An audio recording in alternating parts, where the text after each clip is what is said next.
Change is an ever-present constant in the flow of time.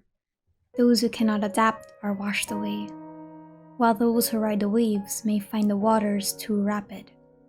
There is a firm balance between adapting to change, especially if the environment a person is raised in goes against that very idea. Liyue is a land rich in culture, but it is also a nation that puts heavy emphasis on the concept of change. Zhongli's death as a god forced the people of Liyue to abandon a decades-old constant which was his presence.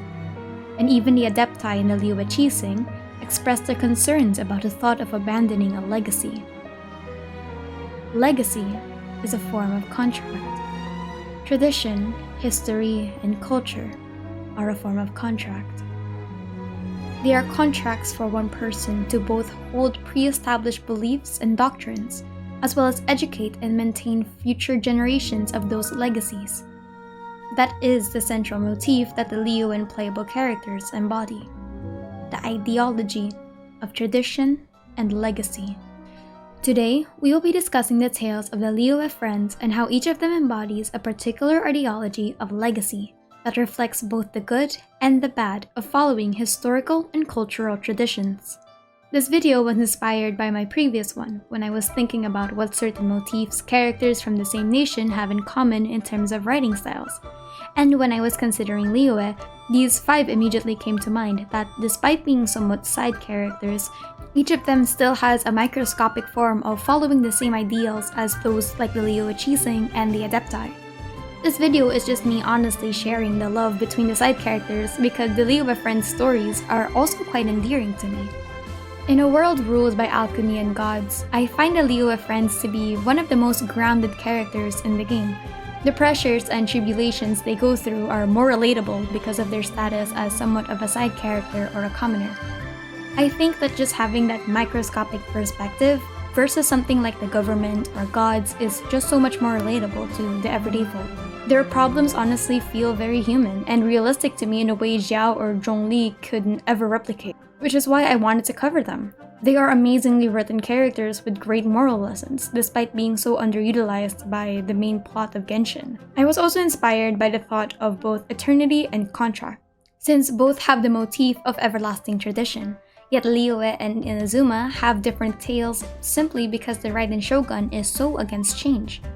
Tradition in this context simply means an ideal or custom that was pre-established before your birth. So, without further ado, let me present to you how the Liyue Friends correlate to the ideology of tradition and legacy.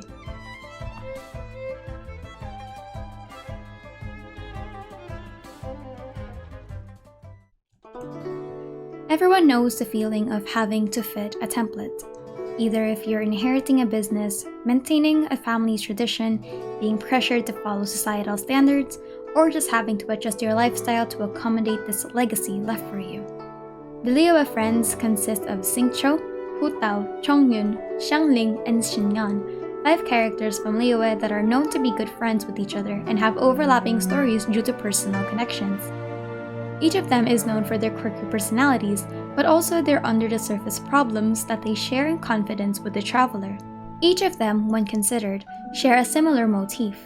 All 5 of them have a tradition to either uphold or reject, as well as important lessons to share about how one person should go about when dealing with the pressure of upholding pre-existing standards and cultures. I believe that these 5 show us the changes a person goes through when subjected to an existing tradition or heritage. Each character has a varying degree of reaction based on the pressure put to them as a successor. Let's begin with those that wholeheartedly accept the legacy put upon them without evident problems. Xiangling, the head chef of the Wanmin restaurant. She teaches us that legacy and passion can correlate with one another, and though your path may be predetermined by a fate outside of your control, you can still find yourself improving upon that fate in the end, making it your own. She shows us that just because you accept or like a tradition you're brought up in doesn't mean you have to be stagnant. The tradition in her regard is cooking and the customs of Liyue cuisine. Xiangling was born into a restaurateur family who inherited her fair share of the consternation. She is a very passionate cooker, as seen from her evident use of unorthodox ingredients like slime condensate, violet grass, heliotrope clubs, and many more. She learned the art from her father, and after being raised in an environment that involves heavy culinary skill, her own curiosity became the fuel that burnt her constant desire for cooking. She is a great example of how, despite being born into a tradition, a healthy motivation and natural interest could lead to innovation, cultivation, and even improvement of such a tradition.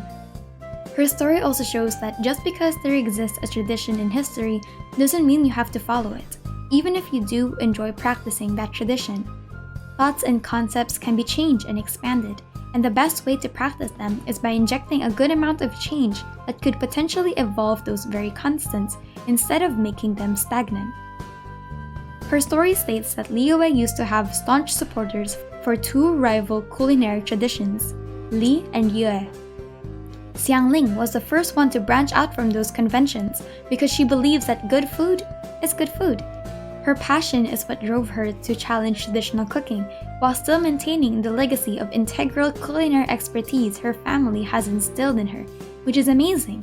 She is a character of drive in a society that has conservations, but because of her own love for cooking, the legacy brought on her by her family becomes a dream that she wishes to pursue. But not all characters get to live the life of carefree acceptance that she does. Chongyun, the exorcist. Chongyun teaches us that a person, despite seeming to be naturally adept at adopting a tradition, could still have their reservations and own uncertainties. His story teaches us a lesson that basically adopts from Xiangling's, but this time, it is okay to perhaps have your own qualms about how the tradition affects them personally. The tradition in this regard is his positive yang energy being an impeccable exorcism tool. Chongyun is a stellar exorcist, and because of his positive yang energy, his success as an exorcist only doubles further. He's an excellent man of his craft, but even he has his own reservations about his own positive yang energy. His own morals about how convenient his natural gift lead him to have gripes with his yang energy, despite the talent being an amazing feature as an exorcist. His story shows us that a person can still conform to a tradition and even benefit from it, while having their own opinions and perhaps even criticisms of that very tradition. Chongyun's story also shows us that tradition should not supersede hard work. He shows us the qualities of a diligent person, one who believes that just because a person is gifted does not mean that he should be complacent. He trains every day, always tries to look for martial arts and techniques that don't rely on his yang energy. Chongyun is a character that shows best that good tradition is subjective. He shows us that despite a person being raised a specific way, even though it is a positive one, you can still possess a level of personal discomfort. He loathes the fact that his abilities are superior only because of an inborn trait. He hates the fact that he can't be a normal person or even hang out with friends just because he's scared he might affect them negatively. And he's worried that mundane tasks even become a hassle to him. He also has never seen a spirit before because of how they always run from him, which has become quite troublesome. When a person says that they don't like a tradition, it doesn't mean that they have to disregard it fully. But Chongyun takes a different mentality to how he regards his yang energy. He teaches the importance of compromise and flexibility. He wants to find a spirit immune to his positive yang energy, therefore removing the need to have to alleviate his yang. Chongyun is a character who didn't let his natural ability blind him from a life of training, work, kindness, and diligence. There are just some people who think that because they're born special means that their whole life is special. Luckily, Chongyun doesn't fall under that category. However, not all characters were given the positive light when it comes to changing tradition. Unlike Xiangling and Chongyun, whose traditions relatively align their ideals with societal standards, the next character is not quite the same. Xinyan teaches us that change into a tradition is not always welcome. The path to changing an established culture isn't always easy. You will face inevitable prejudices from those that want to preserve and uphold that culture, but with enough determination, one's own opinions and individuality can persevere. A tradition in her regard is the fact that her mannerisms and disposition seem to extend past the norm of Liyue standard. Xinyan is a musician who is fascinated in the avant-garde art of rock and roll. However, because of the fervorous and wild nature rock and roll tends to have, Xinyan's style of music is quite unpopular amongst Liyuan folks. The audience of Liyue is definitely much more socially reserved, folk who fancy serenity over anything else. So it isn't a wonder that rock and roll is not a custom. And it is not only her music that tests the traditions of Liyue, but also her disposition. Her second story states that she would always wear her stage costume in public, which would often paint her negatively in the eyes of the civilians, thinking that she's trouble. Xinyan has faced several criticisms for her mannerisms, and she's even relatively feared in the scape of Liyue. Xinyan also shows us an important factor of tradition. It could lead to prejudice. Prejudice against those that don't follow the tradition. Xinyan comes from a poor family, and she was raised with the prejudice of having to be good in the feminine arts such as cooking, chores, and needlework.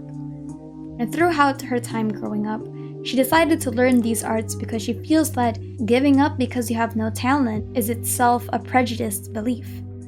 However, because she has grown up from a life of prejudice, she understands how terrifying those standards could be, and how dangerous they are when they impact an adult's life. She understands more than anyone that placing standards, criteria, and even perception on a person could shackle and suffocate them. This leads us to one of the most dangerous traditions that most cultures have to follow: family. Family is a tradition that no one can escape. A person's morals, ideologies, and character are often birthed from family. Another thing birthed from family is legacy, inheritance, companies, money, business. Most successors are familial. That's because they say that the apples don't fall far from the tree, and perhaps Xingqiu's fate is to follow that same saying. Or perhaps not. Born as the second son of the guild manager of the Fey and Commerce Guild, Xingqiu has his own fair share of familiar traditions to uphold, namely, similar to Xinyan, poise, mannerisms, and attitude. But Xingqiu shares his own misconduct unbeknownst to many, and like Xinyan, he shares a knack of brewing the unconventional. Out of all the other characters, his disregard for tradition is the most apparent. His conduct harbors a young man who enjoys creating mischief when he deems it entertaining, but he is able to hide under the guise of a polite-mannered golden child. His personality is his biggest effector to the tradition of a rich second son. He breaks from the stereotype of being the haughty rich kid and instead blossoms into the smart yet suspicious young boy that learned to hold onto his morals. Xingqiu loves his martial arts novels and the tale of the chivalrous white knights helping those in need. His regard for maintaining the tradition of the Fey and Commerce Guild is therefore usurped by his utmost love for the martial arts of guhua. He embodies the concept that familial tradition will not define anyone. He also has another interesting story on tradition, specifically dying ones.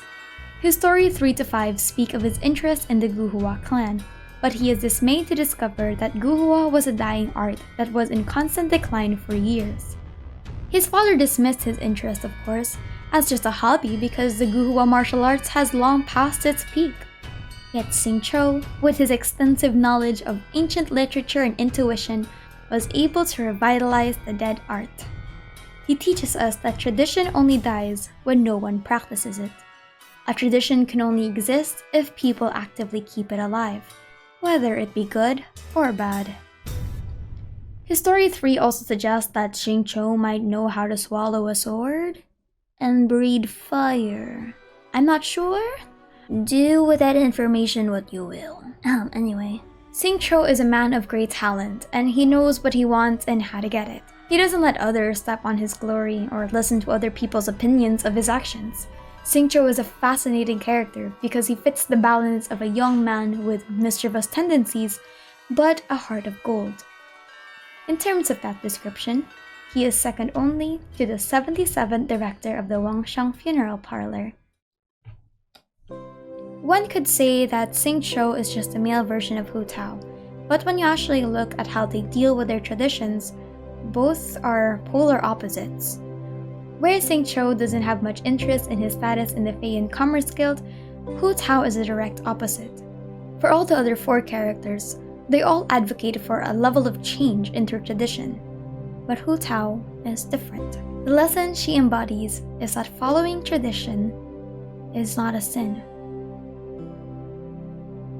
Just like what Xingqiu's story tells us, tradition can only exist if there are those who preserve it. Her tradition is the upkeeping of the funeral business and her responsibility as the funeral parlor director. Hu Tao takes her job very seriously. Her responsibilities in handling her status reflects heavily on her work ethic. While the other 4 characters share varying degrees of change in the tradition they possess, Hu Tao's reflection on legacy is that it doesn't need to be changed. She has a job to do, and that job is very important. Her work ethics demand giving respect to the strictures of a proper funeral, and Hu Tao believes that all funeral proceedings must be done with utmost respect and dignity, as that is the final ceremony of a person. Though her personality does seem callous and juvenile, one must never disregard how closely she follows the traditions of her work. She treats the parlor's operations with the utmost importance and standard because she believes that the circle of life and death is not something one should take lightly. Hu Tao, despite her antics, plants her ideals like oakwood, unperturbed and unmoved. Out of all the characters, she's the only one that doesn't have any real gripes with her tradition. Unlike Xiangling and Xinyan, she never wanted to change the tradition. Or unlike Chongyun, she never had to compromise for anything. She doesn't share the indifference of Xingqiu to her familial traditions, and she has no qualms with the path that was already laid out for her. And that's fine. Tradition in culture and history should never be the dictation of one's life, but rather a guide. One's life isn't fastened by something as tangible as a contract to the past, but rather is melded by your perception of your future. The right tradition for others may not be the same for you, or perhaps you might wish to change the norm and subdue them. Or is it that the legacy of the past is what you wish to bring into your future? Rekindle dwindling flames of culture and art, and modernize them rather than forget. Or perhaps you are content with tradition, and you wish to preserve culture and history for what it always had been. Tradition is only born from those that have willed it to become the way it is, after all.